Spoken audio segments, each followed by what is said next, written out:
O mensageiro do Senhor aqui essa noite, amém? Glória a Deus. Feche seus olhos, ore pela vida dele. Pai, em nome de Jesus, Senhor, nós queremos te pedir mais uma vez, ó Deus, e na verdade te agradecer, ó Deus, por essa reunião, Deus. Te peço, Deus, em nome de Jesus, neste momento, que o Senhor venha abrir os nossos ouvidos neste lugar. Deus, abre o nosso coração, porque a tua semente virá, ó Deus, e ela precisa, Deus, encontrar um terreno fértil, Deus. Usa, Deus, a vida do teu servo, Deus. Tira, Deus, toda a trepidez, ó Pai, e dá a ele, Deus, ousadia essa noite. Usa ele, Deus, debaixo da tua unção, da tua graça, Deus, da tua bendita vontade, Deus, a falar conosco, Deus. Porque a tua palavra, Deus, é o que nos encaminha para os céus. A tua palavra, Deus, é o que nos conduz à verdade. E nós precisamos, ó Deus, crescer na tua graça e no teu conhecimento, Deus. Desde já, ó Pai, nós te pedimos, ó Deus, fala conosco. Em nome de Jesus. Amém. Glória a Deus. Cumprimento a igreja na paz do Senhor. Amém. Glória a Deus.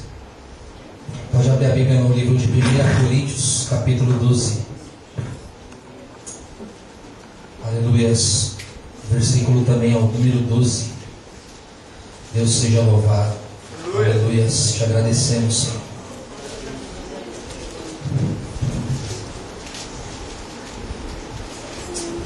Obrigado, Jesus. Aleluias. Aleluia.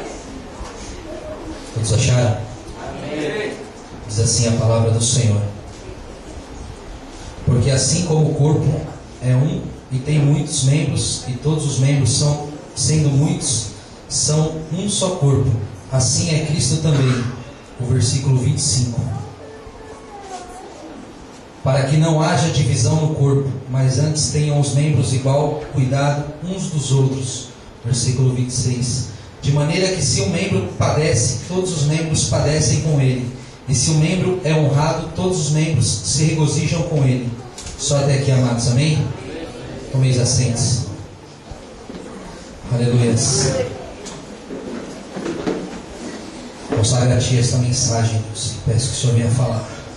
Em nome de Jesus. Mas eu queria pregar em cima do tema: desafiando gigantes que atrofiam o corpo de Deus.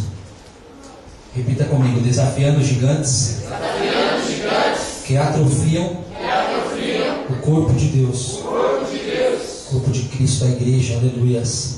Sabe, queridos, quando nós falamos de gigantes, nós já lembramos de Davi e Golias. Também nos lembramos dos gigantes descendentes de Anak, que estavam ali naquela terra onde Deus tinha dado para Israel, quando Caleb foi ali espiar com os outros 11. Mas nós não temos esse tipo de gigante hoje. Nos dias de hoje nós temos outros tipos de gigantes, mas também que nos afrontam. E em nome de Jesus nós venceremos esses gigantes através do poder da glória do Senhor Jesus. Sabe, queridos, atrofiar é um termo meio que médico, e eu pesquisei no dicionário, quer dizer impedir o crescimento, o desenvolvimento.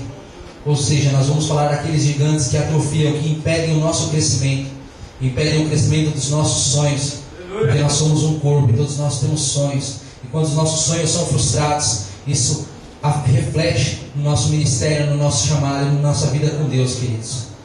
Gigantes internos, invisíveis. O primeiro gigante que eu quero falar aqui essa noite é sobre o gigante do medo, queridos. Esses gigantes, eles tendem a nos paralisar. O gigante do medo. O pastor falou esses dias atrás, geralmente o medo ele nos paralisa, e é verdade.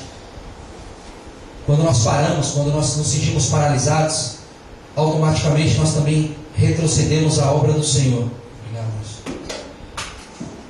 O medo de errar.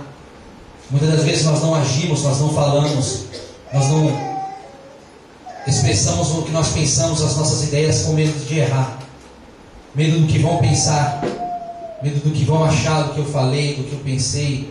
Muitas das vezes a gente deixa passar oportunidades com medo do que vão pensar, com medo de ser julgado.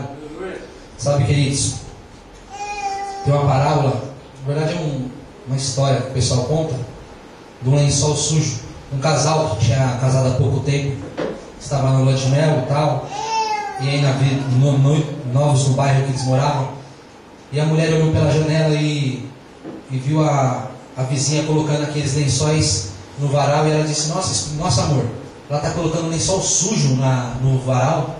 Aí o marido dela olhou, pegou o pano e limpou a janela, e milagrosamente ela falou: não, os lençóis estão limpos. É aquela história, né, amados, que nós temos que tirar a trave dos nossos olhos para poder falar do nosso irmão. Na verdade, nós nem devemos falar do nosso irmão, né? Medo de se arrepender, querido. Muitas das vezes o inimigo, ele te prende com que você não haja, que você não faça, com que você tenha medo de se arrepender do que você tenha feito. Mas saiba, quando você está na direção do Senhor, é Ele que te guia, amados, e você não vai errar, amados. Ainda que você erre, Ele não vai te corrigir como um pai violento, amados. Ele quer pegar você no colo e te ensinar como é que faz. Sabe, querido? Esse tipo de medo nos influencia a pararmos, a desistirmos e a olharmos para trás. Por que tememos errar? Falta de conhecer a palavra nos deixa vulnerável a uma pressão perfeccionista. Quando a gente fala falta de conhecer a palavra, muitas das vezes o pastor fala, e muitas das vezes a gente não dá ouvido sobre o culto de ensino, o culto de terça-feira. Sabe, mas nós deixamos de aprender armas que é para nós, tudo que é falado é para nós. Porque Jesus, ele não precisa dessas armas que é pregado, mas nós precisamos e nós não damos valor. E quando nós não conhecemos a palavra do Senhor, nós somos vulneráveis por uma pressão perfeccionista. Hoje, queridos, é vendido o evangelho religioso, que faz do evangelho um peso, um fardo, onde você se sente apontado, julgado, mesmo quando você não é. Nós somos um corpo. No corpo, um precisa do outro para crescer, queridos. Sabe, se o meu braço esquerdo ele está paralisado pelo medo, o meu braço direito vai ajudar este meu braço esquerdo, mas não de qualquer maneira, mas com amor, com a palavra. A Bíblia diz em Efésios, no capítulo 4, no verso 15, pelo contrário, falando a verdade com espírito de amor, cresçamos em tudo até alcançarmos a altura espiritual de Cristo, que é a cabeça. É Ele quem faz com que o corpo todo fique bem ajustado e todas as partes fiquem ligadas entre si por meio da união de todas elas. Assim cada parte funciona bem e o corpo todo cresce e se desenvolve por meio do amor. É o que diz a palavra do Senhor. E quando nós crescemos por meio do amor, nós crescemos de uma maneira saudável, queridos. Nós crescemos de uma maneira que nós vamos gerar vidas, gerar frutos, queridos. Nós não somos perfeitos. Não adianta nós sermos hipócritas e acharmos que não somos pecadores. João 1 João capítulo 1, verso 10 diz: se dissermos que não temos cometido pecado, fazemos de Deus um mentiroso, e a sua mensagem não está em nós. Sabe, queridos, em Colossenses 3,14 diz assim: acima de tudo isto, porém, esteja o amor, que é o vínculo da perfeição. Se você quer alcançar a perfeição, você não pode deixar de amar o irmão que está do seu lado. Você não pode deixar de amar aquele que te calunia, que te ofende, querido. Você tem que pregar o amor a todo tempo, mesmo quando você é acusado, mesmo quando você não vê como amar a pessoa que está do seu lado, você deve amar, querido. Para que nós prossigamos, para alcançar a perfeição, nós precisamos ter um alvo. Nós vamos falar de alvo esta noite também, que é uma das armas que nós vamos usar para poder roubar esses gigantes, em nome de Jesus. Amém. Nosso alvo, ele é Jesus Cristo, amados, porque nós prosseguimos para o alvo. Amém? Amém. Um pai, querido, quando ele vai ensinar uma criança a andar, o pai, ele vai colocando a criança vai andando até pegar firmeza nas pernas, demora um tempo. E o pai ama o filho mais do que tudo, querido. É claro que se tiver um buraco, se tiver algo que possa pôr em risco a vida daquele filho, ele não vai soltar o filho de qualquer maneira, mas ele vai ali guiando. Vai, meu filho, estou olhando para você. Vai, meu filho, pode ir. Se caiu. Tem quedas, amados. Tem quedas que Deus deixa, que é para nós aprendermos. Mas tem quedas, a queda que pode colocar em risco a nossa vida com Deus, Ele não vai deixar que nós caiamos, a não ser que nós não prestamos atenção naquilo que é pregado, naquilo que é falado.